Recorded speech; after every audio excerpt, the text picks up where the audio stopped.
Praise the lord. దేవుని ప్రశస్తమైన నామమునకు మహిమ కలుగును గాక. ప్రియమైనటువంటి దేవుని బిడ్డలారా, ఈరోజు దేవుడు మన కొరకు ఏర్పాటు చేసిన వాగ్దానము, క్రీస్తు ప్రేమ నుండి మనలను ఎడబాపువాడు ఎవడు? రోమీలకు వ్రాసిన పత్రిక 8వ అధ్యాయం 35వ వచనంలో ఈ చక్కని మాటలు లేఖనములు పొందుపరచబడి ఉన్నాయి. క్రీస్తు ప్రేమ నిజముగా మనం ఆలోచన చేసినట్లయితే మానవులమైనటువంటి మన మీద ఆయన ప్రేమ ఏ విధముగా వ్యక్తపరుస్తూ ఉన్నాడో ఒక్కమారు మనము గమనించాలి. కానీ సాతాను ఎప్పుడు కూడా ఏం చేస్తుంది? మనలను ఆయన ప్రేమకు దూరం చేయడానికి వాడు కుయుక్తులు పన్నుతూ ఉన్నాడు.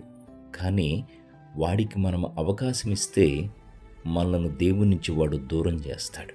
కనుక ప్రియమైన దేవుని బిడ్డలారా, మనము సాతానుకు దూరముగా ఉండి క్రీస్తు ప్రేమకు దగ్గరగా ఉన్నప్పుడు మనము చేసే ప్రతి కార్యములో కూడా దేవుని ఆశీర్వాదము ఉంటుంది.